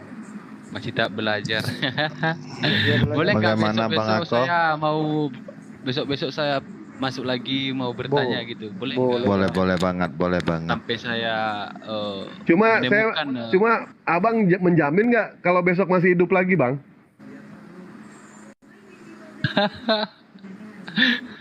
Ketawa ditanya. Gimana saya ini? masih mencari tahu bang. Saya masih mau belajar bang. Baik, siap. Terserah Apa-apa, terserah Bang Ako ya. Nggak apa-apa. Iya. Ya jelas Apa-apa. segini ya bang. Manusia tadi kan ada tanya, manusia itu diciptakan di muka bumi ini, terus kemudian diberi petunjuk juga. Karena kita manusia kan free will nih, kita punya akal. Nah kalau ini akal kita tidak dibatasi dengan buku petunjuk, yaitu Al-Quran, nanti kita kebablasan. Gitu loh bang. Sederhana loh bahasanya ya. Mobil baru aja bang, keluar itu ada buku petunjuknya. Kalau salah buku petunjuk, ya wassalam tuh mobil. Begitu juga manusia, ada buku petunjuknya. ini yang boleh dilakukan, ini tidak, ini caranya, ini wajibnya, ini sunahnya dan seterusnya gitu loh Bang. Kalau tidak ada ya kacau Indonesia kalau nggak ada buku petunjuk gitu. Artinya kalau nggak ada kitab suci gitu loh Bang. Bagaimana hablum minallah semua dijelaskan di dalam Al-Quran. Bagaimana hablum minallah berhubungan dengan Sang Pencipta semua dibahas tuntas. Tidak bertele-tele, tidak berlete-lete. Jelas, akurat, mudah dijelaskan. Tadi Anda kan juga bertanya di sebelah. Bagaimana menjelaskannya? Coba Enggak. sebelum Anda Enggak. usai di sini, bagaimana pendapat Anda tentang jawaban Anda dijawab sama Bang Juma sama Bang Dewa dengan pertanyaan Anda dijawab sama umat sebelah. Menurut Anda bagaimana? Silakan. Yang saya tanggapi ya, kayak tadi ujian tadi itu masuk akal sih, masuk logika sih. Yang mana lagi tentang ketuhanan itu juga lumayan masuk di pikiran saya gitu. Yang sebelah itu sejujurnya belum saya menanggapi. Ini saya mau perjelas lagi tentang Kristen bagaimana. Jangan Kalau nanya di sini Kristen bang, di sini bang. Jangan nanya Kristen. Mendingan abang nanya tentang Muslim aja lah. Soalnya abang kan lagi tahap pencari. Tapi membandingkan sih boleh sih. Membandingkan, boleh. Maksudnya besok-besok dia mau masuk komal Kristen nanya-nanya lagi gitu. Wah. Iya, di sebelah saya belum puas jawabannya, belum puas tentang ketuhanannya. Saya masih bingung. Masalah? Akalnya itu yang menjadi manusia itu saya masih bingung. Apa maksudnya? Masih bingung Saya aja bingung mas. Bang Juma bisa jawab nggak Bang Juma? Apa tuh? Akal katanya. Jujur aja ya, kalau jujur aja ya, secara saya memang ateis kan, berpikir secara logika manusia gitu kan. Tuhan itu berdiri sendiri, itu masuk logika saya sih, Tapi kalau dibilang apa tadi, akal itu menjadi manusia, seperti saya berakal ingin membuat sepeda kayak gitu tadi kan logika saya sebagai manusia itu nggak masuk ke otak saya gitu. Tadi Iya. abang itu tadi dikasih ilmu filsafat, tapi ilmu filsafatnya nggak nyambung sama akal Anda kan, gitu kan? Kalau di Islam semua logika. Apa yang tidak logika di Islam? Satu aja minta. Nah, itu Semua logika. tadi yang saya pertanyakan Bang, soal kenapa ujian manusia, terus kenapa tidak dibebaskan manusia, itu saya yang pertanyakan tadi gitu. Tadi kan Tadi udah abang- dijawab tadi. Ya, tadi Tadi Bang udah Joma dijawab. udah menjawab. Kayak mana pemerintahan itu kalau negara itu kalau nggak dibuat aturan dalam negara itu, bagaimana nasib negara itu? Itu masuk akal, sumpah masuk akal. Iya betul. Makanya kan tadi Dewa ulangi lagi ya penjelasannya Iya, ya. Allah Subhanahu wa taala kenapa menciptakan yang namanya neraka? Itu adalah hukuman. Hukuman bagi orang yang membangkang. Di mana letak kasih sayang Allah? Allah bertunjukkan kok ketika kita di dunia. Kita ingin selamat, ya kan? Petunjuknya ada di dalam Al-Quran. Jelas-jelas Allah memberitahu, berhenti kamu menuhankan manusia. Berhenti kamu mengatakan Tuhan itu satu dari tiga, tiga dari satu. Kan sudah dikasih tahu sama Allah. Nah terus yang salah siapa? Yang salah manusianya. Kenapa? Karena pengajaran sudah disampaikan. Bang Juma sudah menyampaikan, Bang Handi sudah menyampaikan, Mahadewa sudah menyampaikan, tetapi mereka masih begitu juga. Ya lakum dinukum waliyadin mas. Agamamu agamamu, agamaku. La ikraha fidin, tidak ada paksaan di dalam ajaran agama Islam. Setelah meninggal nanti, bawa pertanggungjawaban masing-masing. Yang jelas, kami sudah menyampaikan. Karena Rasulullah SAW diutus ke dunia ini tidak pernah mengajak tetangganya, saudaranya untuk masuk ke dalam Islam. Tidak pernah mas. Tetapi Rasulullah niatnya berdakwah, menyampaikan itu, menyampaikan. La ikraha fidin, tidak ada paksaan mas. Begitu. Kita enak loh mas dikasih tahu. Terus Ya kan Bang, mau masuk ke surga dikasih tahu kita jangan makan babi. Kita nggak makan babi. Betul. Disunat bisa, Bang, kita disunat. dijelaskan, Bang, kenapa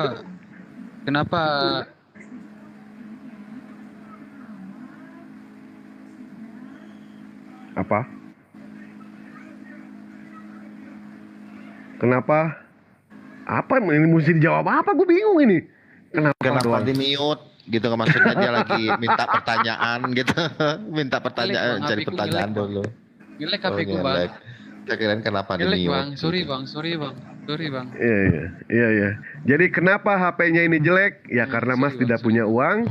Silakan Mas bekerja. Bang Leman. Silakan Mas bekerja, ya kan, ngumpulin uang. Asal jangan malakin anak SD ataupun anak Bang, yatim. yang Nggak saya boleh.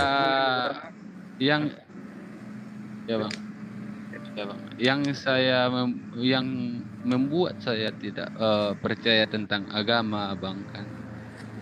Kayak yang saya dengar-dengar, Bang, ya, Bang, ya. Islam itu katanya arogan gitu, teroris gitu, Bang. Itu bagaimana itu maksudnya, Bang? Kan Islam itu kan Oh, ya mengajarkan Allah. hal-hal baik. Kenapa ada hal-hal yang seperti itu? Kalau Itulah misalkan itulah tuh, alasan saya baik, saya jawab. yang namanya. Sebelum jawab, Wak, informasi dari mana dulu tanya. Ya Bang, oke Bang. Siap Bang. Baik, saya jawab. Islam, Mas, Informasinya ya. saya dengar-dengar, Bang. Itu kan saya udah lupa dari mana. Nggak apa-apa. Kalau misalkan manusia ingin memeluk yang namanya ajaran agama Islam, mau bersahadat, kalau melihat dari oknumnya, tidak akan ada orang yang masuk Islam, Mas. Tidak akan ada. Kalau melihat dari oknumnya, kita mengakui, Mas, sebagai umat Muslim, kita mengakui ada oknum yang melakukan seperti itu, tetapi itu tidak diperintahkan di dalam Al-Quran. Tidak ada sama sekali. Membunuh, yang namanya membunuh, itu jelas itu dosa besar. Tetapi kalau membunuh dibungkus dengan agama, insya Allah itu jadi baik. Contohnya apa? Kisos. Itu ada aturannya. Berzina itu tidak baik, Mas. Berzina itu. Tetapi kalau dibungkus dengan agama, artinya melalui pernikahan, itu jadi ibadah. Jadi apapun kalau dilakukan dengan ibadah, dengan agama, semua itu adalah menjadi ibadah, begitu. Dan kalau misalkan masalah teroris ini, tidak ada sama sekali satupun ayat di dalam Al-Quran untuk memerintahkan membunuh, itu tidak ada, Mas. Kecuali kalau misalkan kita itu diganggu. Wajar kalau misalkan kita itu bertahan. Islamnya sudah sempurna, bagaimana dengan manusianya? Bisa melakukan apa saja. Siapa yang mengatakan Islam sempurna? Apa Zulkifli M. Abbas? Bukan. Ngapain percaya sama Bang Juma? Apakah itu Bang Andi? Bukan, Mas. Allah langsung yang mengatakan di dalam Al-Quran, Mas. Islam sudah sempurna. Bagaimana dengan manusianya? Bisa melakukan apapun juga manusianya, Mas. Dia bisa mencuri, dia bisa merampok, dia bisa melakukan yang namanya pengeboman, teroris, dan lain sebagainya. Nah, ini yang sering digoreng sama umat sebelah mengenai masalah teroris. Apakah mereka tidak apresiasi siapa yang menangkap teroris pada saat itu? Apakah ada umat muslim, Mas? Ada umat muslim. Siapa yang mengadilinya? Umat muslim. Siapa yang mengeksekusinya? Umat muslim juga. Kenapa mereka tidak apresiasi, Mas? Yang melakukan umat muslim, yang menangkap umat muslim, yang menghukum pun umat muslim. Mereka tidak ini ya, sama sekali picik gitu otaknya. Sementara yang menangkap umat muslim tidak pernah sama sekali yang mereka gembar-gemborkan selalu pengoboman. Saya mengatakan ya, Mas, ya, kemarin pernah bilang kepada siapa, saya lupa lah. Umat muslim itu tidak yang namanya munafik, Mas. Sama sekali tidak munafik. Ketika ada umat muslim melakukan kesalahan, selama dia mengucapkan la ilaha illallah Muhammad Rasulullah, dia muslim, Mas. Tetapi oknumnya yang kami salahkan. Tetapi lihat umat sebelah, ketika melakukan yang namanya penteroran, ketika melakukan yang namanya teroris di New Jersey kemarin, sampai jemaah umat muslim itu dibantai habis sama mereka tidak mengakui kalau itu adalah Kristen. Mereka mengakui kalau itu adalah oknum. Tetapi giliran umat muslim yang mengajarkan adalah agamanya. Di mana ayatnya? Tidak ada sama sekali. Tidak ada, Mas, sama sekali. Ya, itu. Kalau menurut saya, ya tambahin dikit. Kalau sekiranya di dalam Al-Quran ada perintah wajib untuk radikal menjadi teroris, saya rasa NKRI ini Islam semua, Bang, isinya. Sebagaimana yang pernah kita pakai bersatu untuk mengusir penjajah Belanda itu, yang membawa Bible ke Nusantara, Bang. Tapi alhamdulillah di dalam ajaran Al-Quran tidak ada yang kayak begitu. Itu oknum seperti Bang Dewa tadi. Artinya apa? Tidak ada dalam ajaran Al-Quran itu untuk membunuh sesama manusia, nggak ada, apalagi teroris. Itu mati konyol namanya, Bang. Jadi memang media-media mainstream ini sengaja untuk selalu diputar-putar agar apa? Ya agar agama mereka ini laku. Gitu loh. Islam tidak pernah diajarkan dengan door to door menjadi salah agama. Tapi di sebelah bagaimana? Kemarin gue temuin video di Monas teriak-teriak. Sampai Gelodok, sampai Mangga 2, diusir dia, Bang, oleh security. Bayangkan, salah Tuhan diusir oleh security, bayangin, Bang. Kami Islam nggak pernah kayak gitu-gitu tuh. Gitu. Jadi tolong juga pakai akal, di balance juga pemberitaan itu, jangan ditelan mentah-mentah. Bukan kami bela diri loh ya, tapi kalau ada orang yang bisa membuktikan, ada nggak sih perintah dalam Al-Quran suruh menjadi teroris? Kalau ada, saya beli 6 triliun, Bang. Bener. Kalau ada orang bisa menunjukkan di dalam Al-Quran ajaran untuk mencari terorisme, saya beli 6 triliun. Maupun saya duit saya nggak ada. Tapi karena memang nggak ada gitu loh. Tapi yang ada adalah pendapat orang lain bahwa itu ada. Yang mana abang yang percaya silakan saja. Pendapat yang ada tapi datanya nggak ada. Yang silakan percaya. Yang mana saja yang nggak percaya gitu loh. Sekali lagi saya ulang ya, kalau ada perintah dalam Al-Quran kayak gitu ya, jadi Islam semua NKRI ini, karena kami Muslim mayoritas. Apa kami lakukan itu? Tidak, kita tetap bertoleransi. Bagimu agamamu, bagi kami agama kami. Kami menghargai undang-undang yang berlaku di Republik ini. Tidak kami paksakan menjadi hukum Islam yang berlaku, enggak. Kami taat, patuh gitu. Cuman ya jangan terprovokasi oleh framing. Tapi boleh Anda bebas kok berpendapat. Kalau Anda tetap berpendirian bahwa Islam itu teroris, silakan, hak Anda gitu loh. Tapi jangan coba-coba teriak di tempat umum. Nanti Anda diminta bukti, nggak ada bukti gimana? Enggak, Bang, Gitu, enggak, Bang. Gitu. Gini, Bang, Lanjut. Bang. Saya enggak bilang Islam itu kayak gini, Bang. Saya cuma bertanya, Bang, apa benar itu, Bang? Sebenarnya, Bang, saya enggak menuduh Islam itu teroris loh, Bang. Yang saya dengar ini yang saya pertanyakan. Ya udah dijawab. Tapi Silakan kalau Bang Anda, Juma. tapi kalau Anda saya mau tunjukkan bagaimana ayat teroris di dalam Bible, saya bisa tunjukkan. Tanya aja sama mereka. Apa yang dipakai Belanda? Ada di Bible yang dipakai Belanda dengan istilah kerja rodi, ada. Di luar kepala kami bisa baca, apabila kamu masuk suatu kota, ajak dia berdamai. Kalau dia mau berdamai, jadikan dia kerja rodi. Apabila dia mau melawan, hajar dia, habisi sampai habis, gitu loh. Jangan biarkan ada yang bernapas. Bayangkan di dalam kitab suci ada kayak begitu. Coba cari di Al-Quran, ada nggak? Mestinya kami yang menuduh dia dengan landasan yang ada yang dipakai Belanda masuk di Indonesia waktu itu gitu loh. Tapi apa kami pernah menuduh mereka seperti itu? Tidak, karena kami ini sehat. Tidak mau menimbulkan perpecahan di negara kita. Gitu loh, Bang. Lanjut yang lain, makasih. Bagaimana Bang Ako? Masih ada yang mau dipertanyakan? Oke, Bang. Atau udah cukup? Mungkin ada tambahan dari Bang Juma itu. Bang Juma. Kalau Juma, ada tambahan buat Bang Ako biar lebih mantap Iya, dianya. saya rasa siapapun di negara ini akan tahu bahwa yang disebut teroris itu adalah gerakan-gerakan yang terjadi disebabkan karena adanya sesuatu yang menurut pelaku itu tidak memuaskan bagi diri mereka. Sementara umat Islam di negara ini ya, terlepas daripada kitab sucinya yang memang melarang untuk melakukan itu, umat Islam sudah puas dengan apa yang ada, tinggal mengisi kemerdekaan ini dengan hal-hal yang positif. Umat Islam nggak ada dirugikan di negara ini. Umat Islam hidup berdamai, umat Islam hidup kemudian mengabdi sebagai masyarakat, sebagai warga negara, sudah melakukan kewajiban dan sudah menerima haknya dengan baik sesuai dengan apa yang diberikan oleh negara. Jadi untuk menjadi seorang teroris berdasarkan apa yang menjadi tuduhan, saya rasa tidak ada alasan pembenarannya. Mau meneror, mau meledakkan bom, di gereja atau dimanapun itu. Untuk apa?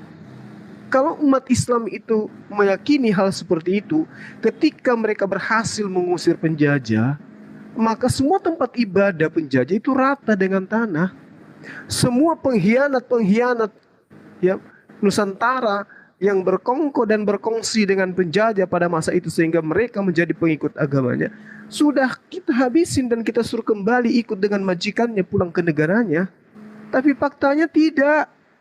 Kita di setiap penjuru Indonesia, penjuru Nusantara, dipimpin oleh pahlawan-pahlawan yang notabene-nya agamanya Islam.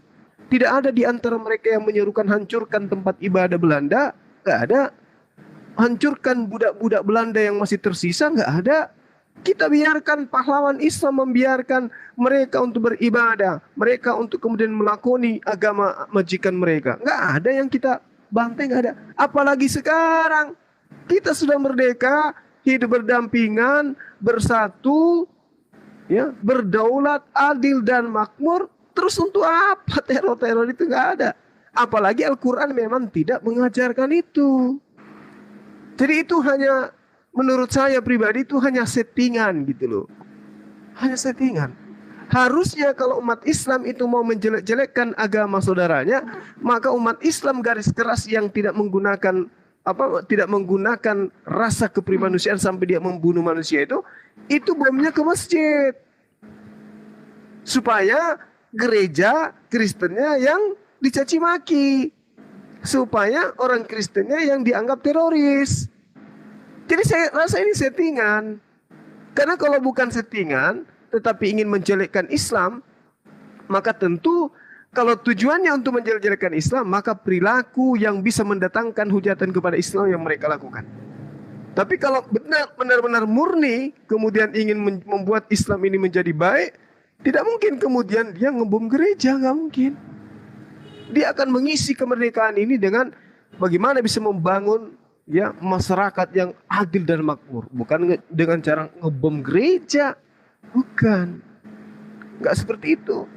Nah, kalau misalnya ingin menghancurkan agama Kristen, tidak ada Kristennya itu dibom, nggak ada.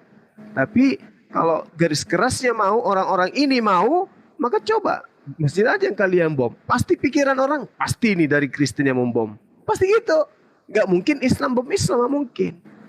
Ini yang perlu disadari, bahwasanya apa yang terjadi, tuduhan terhadap Islam bahwa agama teroris itu adalah Islam, itu adalah wujud keputusasaan untuk mencari keburukan Islam itu di mana. Ingat Bung, ingat Indonesia merdeka itu diperjuangkan bukan 100% Islam.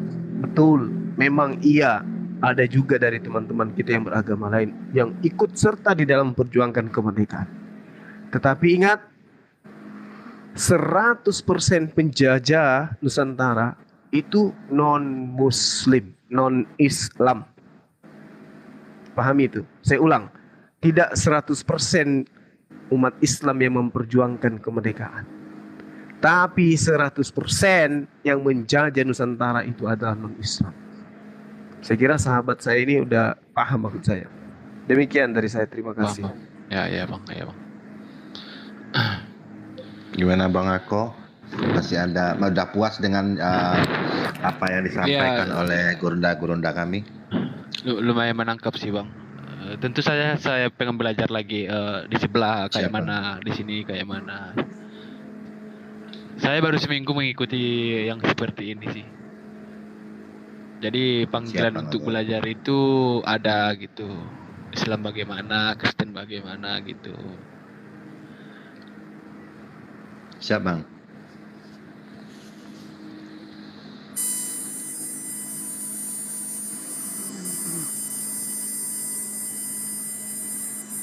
Bila perlu semua agama Pak Ako ya Ako. dipelajari. Semua agama. Jangan cuma Muslim, jangan cuma Kristen, Hindu, Buddha, silakan pelajari. Nanti disitulah akal Mas Eko itu yang memilih nanti. Mana yang menurut akal Mas Eko itu? Enggak, yang saya tertarik itu cuma Islam sama Kristen. Itu yang saya tertarik. Oh gitu. Oh, ya udah. Iya bang. Bang, boleh aku tanya nggak Baik, Bang Ako? Itu ini kayaknya sensitif Boleh. nanya, tapi boleh nggak ya? Nanti tersinggung lagi. Takut juga. Boleh. Abang kan ateis. Kalau keluarga bisa dikatakan orang tua gitu gimana, Bang? Oh, sebenarnya Bang ya, sebenarnya. Tapi maaf ya Bang, bukan tujuan aku Oke, ke nggak apa-apa sana. Bang, nggak apa-apa Bang. Tadi di sebelah saya mengatakan di KTP saya orang tua saya bapak Muslim, kebalik bapak Kristen, ibu Muslim. Terus tadi orang itu mengatakan di KTP Islam, kata orang itu kan, Islam, ku bilang sama orang tuh di KTP ku. Cuman kalau sebenarnya saya di KTP itu Kristen. Itu saya KTP Kristen. Tapi kok bisa jadi ateis sejak kapan, Bang? Enggak, saya nggak percaya, selama ini nggak percaya Bang. Tuhan itu saya nggak pernah beribadah apapun. Saya nggak percaya. Oke, Saya pernah mudah-mudahan masuk kan gereja dapat itu menjawab. cuman seumur hidup saya. Saya masuk gereja itu Bang Andi, ini ya secara Bang Andi, noise Bang Andi. saya masuk gereja itu baru 2 kali seumur hidup saya. Itu pun saya nggak nangkap apa-apa. Saya nggak mau. Kalau ke saya masjid pernah nggak? nggak pernah. Oh. Oke lah Saya kalau begitu ya Bang gimana? ya. Udah. Saya orangnya gimana? Saya orangnya nggak terlalu pengen tahu aja. Saya itu orangnya nggak pengen tahu tentang agama ini. Saya bodoh-bodoh amat selama ini. Baru seminggu inilah saya berniat untuk mencari siapa Tuhan itu gitu. Mencari agama yang benar itu gitu loh. Saya tertariknya itu siap, Kristen Bang. sama Islam gitu loh. Siap Bangku ya. Gini Bang, semoga Abang dapat jawaban dari apa yang Abang inginkan gitu ya Bang ya. Mungkin teman-teman kita atau Gurunda masih mau ada untuk yang di bawah ya boleh gitu kan. Kita gantian aja ya Bang ya. Kalau udah tercukup gitu Bang. Bang boleh Bang. Nggak Tapi apa-apa, boleh, nggak Bang, apa-apa. kalian kan. Jangan Tapi boleh, Bang, diturunin nggak kali-kali. apa-apa. Ya. Boleh.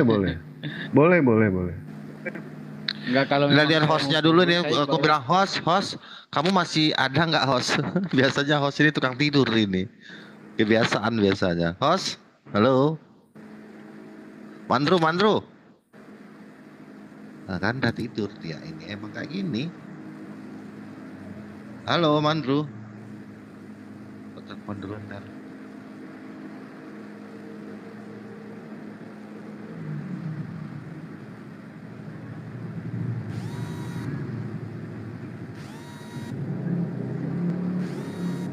Bang, sebelum saya turun Bang, saya berterima kasih sama abang-abangku ini Bang atas pencerahannya Bang ya Bang. Oke, siap Terima Bang. kasih banyak Bang pencerahannya Bang. Besok saya mau naik lagi Bang, pengen tanya-tanya lagi Bang ya. Boleh. Oke, Kalau siap, nggak Bang. di follow Boleh, aja. Bang. Akun saya yang ini di follow aja. Oke Nanti Bang, oke Bang. nanya-nanya nggak apa-apa lah, nanya-nanya siapkan aja, jadwalkan Oke, saja. Bang. Kita cuma berdua aja nggak apa-apa. Cuma berdua aja sama Dewa nggak apa-apa. Boleh Bang. Kasih pertanyaan. Iya, Bang. Kasih pertanyaan nanti ke Dewa. Kalau misalkan Dewa bisa jawab, insya Allah Dewa jawab. Kalau Dewa tidak sanggup menjawab, Dewa jadikan itu PR. Karena Islam itu tidak bisa yang namanya ilmu kami itu melebihi daripada Al-Quran dan hadis. Kami tidak boleh. Tidak boleh seperti itu. Makanya kami harus menanyakan kepada yang ahli zikir. Bukan ahli pikir ya, ahli zikir. Kalau misalkan ada pertanyaan yang tidak bisa kami jawab. Di-add aja Aku itu Pak Ako. Oke, siap Bang Dewa. Aku telepon dulu lah si ininya. Ini si Mandru ini kebiasaan memang. Ini Bang Juma juga mandi ini. Mandi ya Bang ya? Masih monitor. Oh, kirain mandi Bang. Kemana aja? Sampo.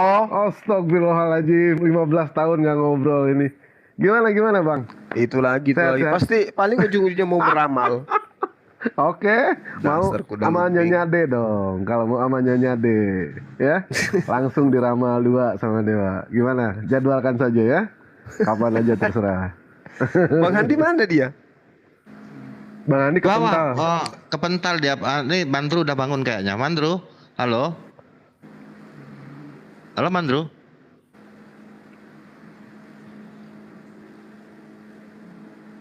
Halo Bang Mandru. Apakah masih ada? Kayaknya sudah tidur dia. Kok tidur kok udah bisa ganti komal dia kok tidur? Oh karena turun tadi ya kayaknya ya. Ya ginilah, mohon maaf ya Bang Dewa sama Bang Zuma. Kebetulan memang si Mandru memang kayak gini sering ninggalin kalau udah malam gitu kan. Gimana Bang Juma? Bang. Halo Mandru. Lihat di bawah, masih tidur kah? Udah ngantuk kah? Mandru. Mandreolo.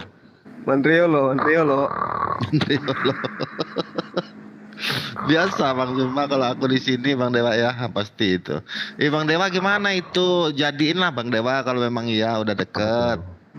Yang kemarin itu loh, yang mualaf kemarin cewek itu. Astagfirullahaladzim. Dewa sih mau, dianya yang nggak mau.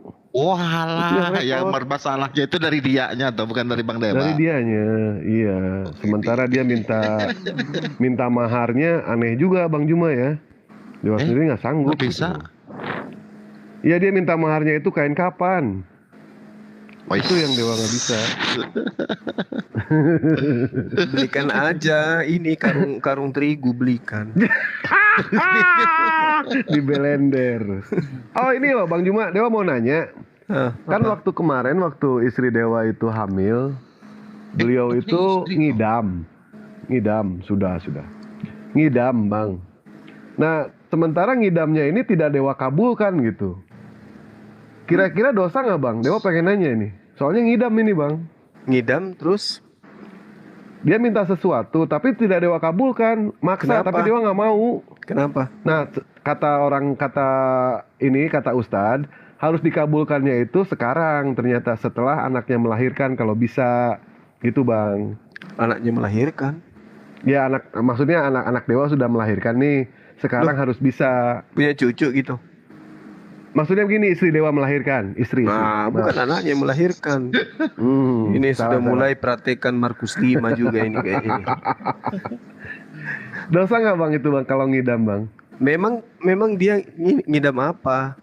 Ngidam, dia maksa Dewa supaya Dewa kawin lagi Bang. Dewa kan nggak mau. Aku udah nebak gitu loh, aku udah tahu. Kalau aku Bang Dewa udah tahu aku.